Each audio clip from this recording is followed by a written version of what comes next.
Okay. Bismillahirrahmanirrahim. Assalamualaikum warahmatullahi wabarakatuh. So, hari ini kita bersama lagi untuk tajuk kedua Additional Maths Form 5. Tajuk kedua kita adalah fungsi kuadratik.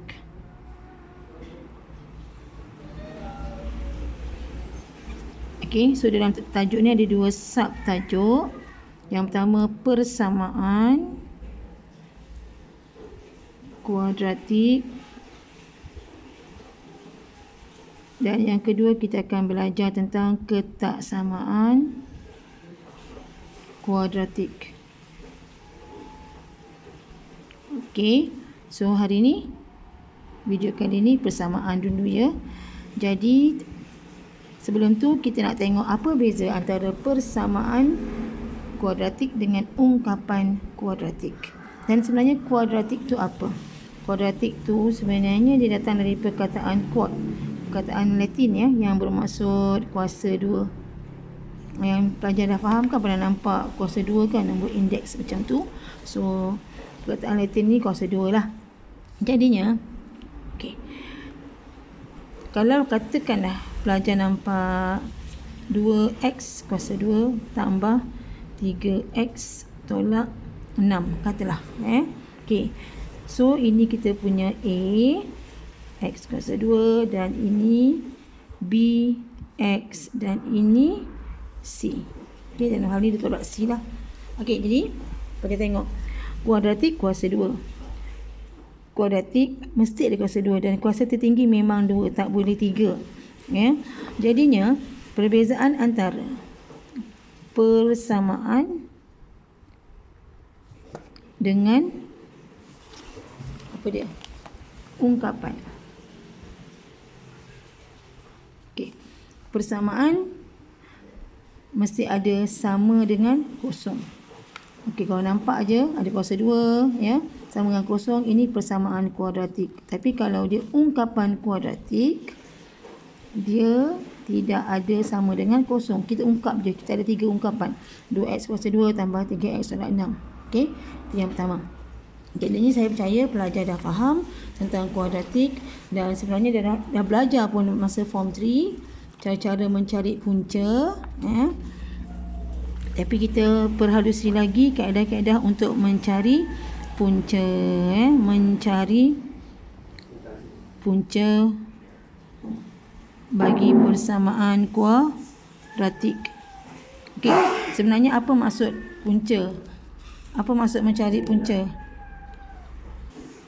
Okey, maksud mencari punca tu, katakanlah teacher bagi dekat sini.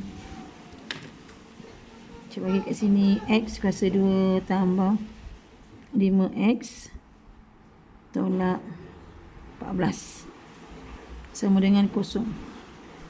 So kita ada nilai x ya. So dekat sini puncanya adalah apa agaknya nilai x ni, yang kalau kita masukkan nilai itu, dia akan menyebabkan persamaan ini, fungsi ini sama dengan kosong. Itu maksudnya punca. Kita dah biasa guna x kan, kita boleh je guna m kuasa 2 tambah 5 m tolak 14, apa-apa sajalah ya, kita gunakan. Okey, jadi sebenarnya pelajar dah pernah belajar cara untuk mencari punca. Yang paling famous pelajar belajar, you all guna calculator kan, guna calculator, iaitu yang selalu sebut EQN. Okey, macam mana guna EQN tu? Okey, ini dia kalkulator kita. Okey, so model 570, semua pelajar model 570 sekarang. Jadi apa kita buat? Kita pergi ke mode. Okey, EQN, tekan 1. Dia tanya unknown, ada berapa unknown, kita tak pilih unknown, tapi kita ambil degree. So degree kita 2, kita pilih 2. Jadi dia tanya nilai A. Okey, kita berbalik pada fungsi kita. Kalau berdasarkan contoh ni, nilai A kita 1, kita tekan 1. Kemudian nilai B 5, dan kemudian nilai C negatif 14. Okey, so kita akan dapat, kalau kita guna EQN, kita dapat X pertama adalah 2 dan X yang kedua adalah negatif 7. Ni kalau guna EQN. Okey, tapi dalam AddMath ni kita ada dua kaedah baru, iaitu yang pertama kita kata penyempurnaan kuasa 2. Completing of square. Okey. Okey. Dalam penyempurnaan kuasa 2 ni ada syarat sebenarnya. Ini teacher asingkan. Yang pertama syarat dia A mesti 1. Syarat pertama A mesti 1. Syarat kedua barulah kita tambah dengan B per 2 kuasa 2. Itu syaratnya. Okey, jom kita tengok contoh. Okay, pelajar boleh rujuk contoh-contoh pada buku teks yang teacher bawakan di sini. Contoh pada buku teks ya. Muka surat 38 buku teks kita. Latih diri 2.1. Katakanlah soalan nombor 1 kita pilih. Selesaikan persamaan kuadratik berikut dengan menggunakan kaedah penyempurnaan kuasa 2. Okey, teacher ambil contoh B. B. Okey. Dan pelajar kita akan buat 3 kaedah. Kita buat kaedah EQN, kita buat penyempurnaan kuasa 2 dan kita akan buat satu lagi cara nak mencari punca, which is menggunakan formula. Ini cara yang paling teacher suka, menggunakan formula. Okey, jom. Kita ada X kuasa 2 tolak 3X tolak 5 sama dengan 0. So, kalau pelajar guna EQN, ini amat senang. Kan? Kalau kita guna modern maths lah. So, EQN. Tapi kalau guna EQN, kita dapat macam ni. Kita masukkan A kita 1. B kita 3. Sorry, bismillah. Maaf. Sikit lagi. A1 B negatif 3 Z. Okey, dan C negatif 5. Betul ke? Okey, kita akan dapat, saya ulang takut saja saya tekan. A1 B negatif 3 dan C negatif 5. Okay, kita dapat X yang pertama 4.1926. Okay, kita biarkan jawapan kita sehingga 4 tempat perpuluhan dan X yang kedua negatif 1.1926. Yang tadi tu 4.1926. Cuma sepatutnya kalau kita guna kaedah EQN, sebenarnya kita kena buat kurungan. Kan? Tujuan dia macam ni. Masuk kurungan tu, tengok teacher akan buat X akan jadi tolak 4.1926 sama dengan 0. Yang sini X tambah 1.1926 sama dengan 0. Jadi naik ke atas 1926. Satu lagi X tambah 1.1926 dan kita samakan dengan 0. Ini kalau kita guna EQN. Tapi kelas, nasihat saya nasihat teacher, kalau kita gunakan EQN, kita tak boleh fakturkan dalam nombor perpuluhan atau pecahan, which is kalau you all guna EQN, nanti kita akan jadi salah lah kat sini. Faktor kita tu akan jadi salah. Jadi sebab tu teacher tak galakkan sangat guna EQN. Okey, tapi ada certain soalan mudah guna EQN. Okey, tak apa. Kita nak tengok macam mana kalau kita nak mencari punca menggunakan penyempurnaan kuasa 2. Okey, penyempurnaan kuasa 2 tadi ada syarat kan? Syarat pertama A1. Perhatikan fungsi kita A dah memang 1. Okey. A dah 1. Dan syarat yang kedua kita kenalah tambah dengan B per 2 kuasa 2. Okay, sekarang kelas tengok ya. X kuasa 2 tolak 3X tolak 5 sama dengan kosong. Ini dah memang dalam bentuk am. Okay, sekiranya dah memang dalam bentuk am, apa yang kita perlu buat, okay, kalau teacher pindahkan 5 ni ke sebelah kanan. Okay, kemudian kita masukkan syarat kedua. Syarat kedua iaitu tambah dengan B per 2 kuasa 2. Saya ulang tambah B per 2 kuasa 2.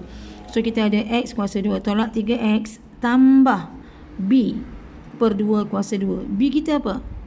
B kita adalah negatif 3 per 2 kuasa 2.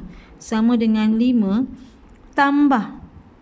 Tu yang teacher kata tu. Tambah B per 2 kuasa 2. B kita negatif 3 per 2 kuasa 2. Okay. So, kemudian apa kita buat? Pelajar tengok ni Teacher turunkan X. Lepas tu ni biar. You all tengok dalam kurungan. Dalam kurungan ada tanda tolak. Kita buat tolak 3 per 2. Lepas tu kurungkan. Nampak tak kuasa 2 ni? Letak kat sini. Okay. Letak kat situ. Dan yang ini kita kena selesaikan. So 5 tambah 9 per 4. Yang ni kita dapat X tolak 3 per 2 kuasa 2 sama dengan 20 tambah 9 per 4 which is 29 per 4. Am I correct? Betul tak tu? Boleh? Okay, kemudian apa kita buat? Okay, teacher tinggalkan X tolak 3 per 2 sama dengan set 29 per 4. Jadi sekarang ni kita pecah kepada 2. Yang pertama kita nak X kan?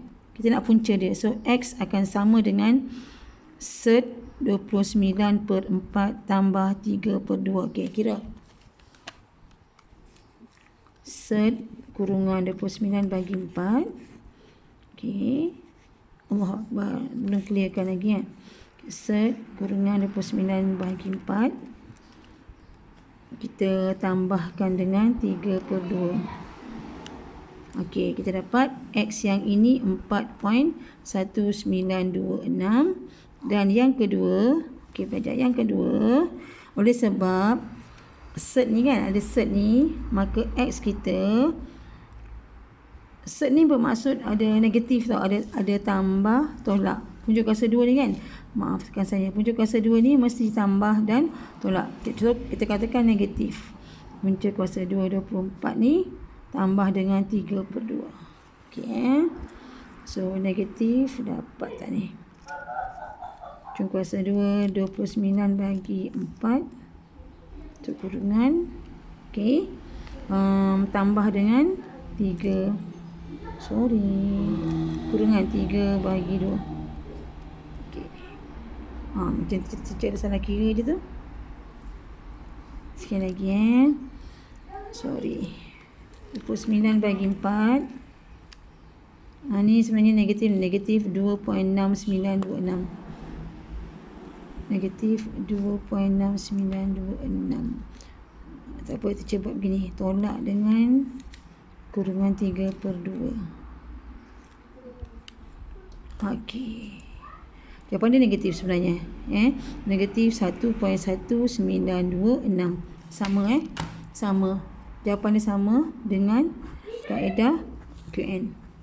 Okey kelas, teacher kata ada 3 kaedah untuk mencari punca.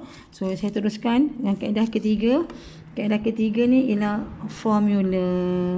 Saya teruskan rumus. Nak gunakan rumus adalah dalam soalan ni sebab kita cari X. So rumusnya negatif B tambah dan atau tolak B kuasa 2 tolak 4 AC bahagi dengan 2A. Okey kelas, teacher suka sangat pelajar saya guna kaedah rumus. Sebab rumus ni kita tak payah fikir syarat. Okey, tak payah nak fikir syarat A mesti 1, nak tambah tolak B per 2 kuasa 2 tak. Kita tak gunakan syarat tu. Kita just salin. Soalan kita tadi teacher tulis kat sini. Soalan kita adalah X kuasa 2 tolak 3X tolak 5. Okay, so kita salin lah. Kita nak cari X. negatif B. Negatif B kita negatif 3. Tambah atau tolak punca kuasa 2. B negatif 3. Kuasa 2 tolak 4. Tolak A dan C negatif 5. Bahagi dengan 2. A kita 1. Masukkan je. Sebab yang penting begini, masukkan B. Betul tak B negatif 3? Betul tak B negatif 3? Betul tak A1? Betul tak C negatif 5? Betul tak A1? Itu yang penting. Ya. Okey. Dan kalau pelajar nak buat, sekarang ni kita buat 2. Yang pertama X kalau negatif ni 3. Dia 3 kan? 3 tambah. Kira ni. Apa ni? 9, 20. 9 tambah 20. 29 lah. Okey. So, kita dapat sini 29. 9 tambah 29. Bahagi 2. Okey, yang kedua, X.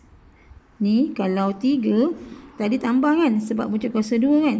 So, kena tolak pula. Kalau 3, tolak punca kuasa 2, 29 bahagi 2. Okey, cuba kira. 3 tambah kurungan punca kuasa 2, 29. Sorry, teacher suka buat kurungan. Okey, bahagi 2. Kita dapat X adalah 4.192. Yang ni pula 3 tolak kurungan 29. Okey, bagi 2. Kita akan dapat sama, negatif 1.1926. Okey, kita dah buktikan. Kita guna 3 kaedah ni, kita akan dapat punca yang sama. Inilah puncanya. Ada 2 punca. Inilah nombornya yang akan menyebabkan fungsi ini nanti kalau kita masukkan nilai akan jadi sama dengan kosong. Okey. Okey, teacher bagi satu lagi contoh. Kali ni kita ada nilai A. Yang kita beri negatif 2x kuasa 2 tambah 7x tambah 6 sama dengan kosong. Kali ni A kita ada nilai iaitu negatif. Okey, cuba kita guna kaedah pertama iaitu EQN. Cuba EQN tadi apa? Mod EQN. Unknown, kita pilih degree 2, kita masukkan nilai A negatif 2, nilai B 7 dan nilai C 6. So, dapat tu. Kalau guna EQN kan? Guna EQN, X punca kita adalah negatif 0.7122 dan lagi satu 4.2122. Ini kalau kita guna EQN. Okey. Jadi teacher kata teacher tak suggest EQN, tapi selalunya pelajar akan diarahkan menggunakan penyempurnaan kuasa 2, completing of squares. Okey, penyempurnaan kuasa 2 kita tengok. Kita ada negatif 2x kuasa 2 tambah 7x tambah 6 sama dengan kosong. So, syarat yang pertama A mesti 1. Kat sini lah yang pelajar tak minat kan. So, macam mana nak jadikan A 1? Kita bahagi dengan negatif 2. Ini pun kena bahagi dengan negatif 2. Ini pun kena bahagi dengan negatif 2. Sebab kita nak jadikan A 1. So, kita akan dapat X kuasa 2. Tolak 7/2x. Sebab bagi negatif 2, tolak dengan 3 sama dengan kosong. Dia akan jadi macam ni. Okey, dan ini dah dalam bentuk Okey, bila dia dah dalam bentuk tadi teacher buat apa? Saya pindahkan nilai C kita ni, kita pindahkan ke sebelah kanan. Kita nak memudahkan pengiraan kita. Okey. Sekarang syarat kedua, kita dah pindahkan dia ke sebelah kanan. Syarat kedua kita nak tambah dengan B/2 kuasa 2. Tengok X kuasa 2 tolak 7/2x tambah dengan B. B kita negatif 7/2 kan. 7/2 tu dah memang B. Tapi per 2 lagi kena darab 2 lah. Kuasa 2. Sama dengan 3 tambah sekali lagi negatif 7/2 kena darab 2. Sebab dia adalah B/2. Dia adalah B/2. Dia macam tu, kuasa 2. Okey, jadi ni kita akan dapat X tolak 7/4 kuasa 2. Okey, yang ni kita selesaikan. kita akan dapat 3 tambah dengan 49/16 sebab ni 4 kuasa 2. Okey, so kita selesaikan. Okey, kat sini kita akan dapat 97/16. Jadi sini kita pindahkan kuasa 2. Jadi yang pertama X kita, kalau punca kuasa 2 97/16 tambah dengan 7/4. Dan X yang kedua adalah punca kuasa 2 97/16, tapi ini akan jadi negatif, tambah 7/4. Okey, so kita buat punca kuasa 2 kurungan 97/16 tambah dengan kurungan 7/4. So kita dapat X ini, punca ini adalah 4.2122. Manakala dia ni, yang ni sebab dia negatif kan, teacher akan buat positif ke depan. Saya akan buat 7/4. Tolak. Sebab dia negatif tolak dengan punca kuasa 2 57/16.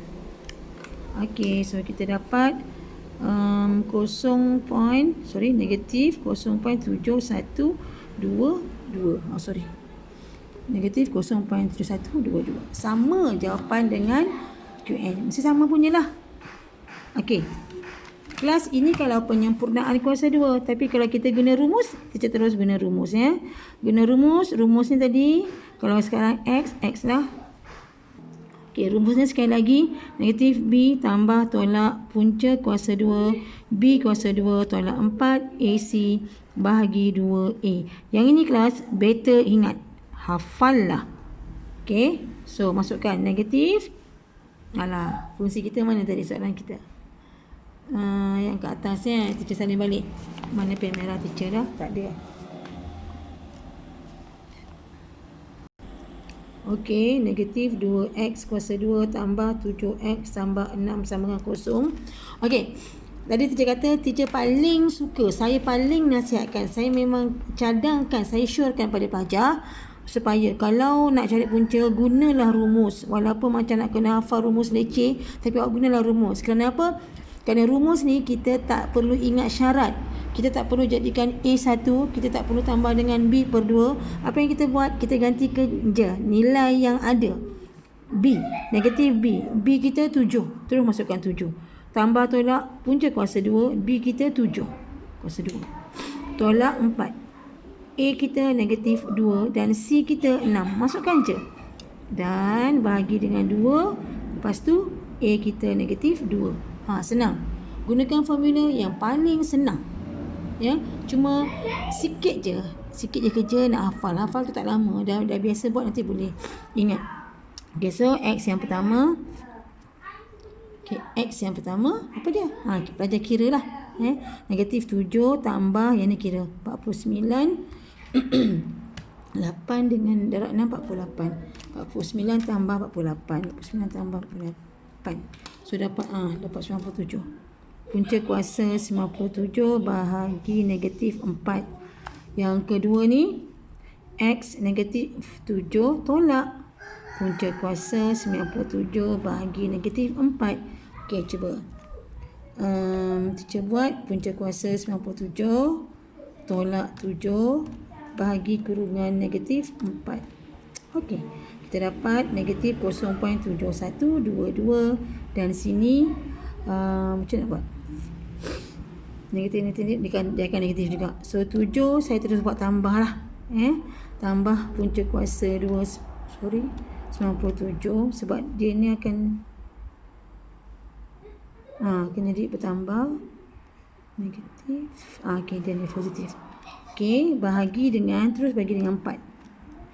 Sebab nilai dia positif. So sama dengan 4.2122. C sama. Okey. So bahagian pertama untuk tajuk fungsi kuadratik kita ialah kaedah untuk mencari punca. Latihan kita akan follow up selepas ni. Terima kasih.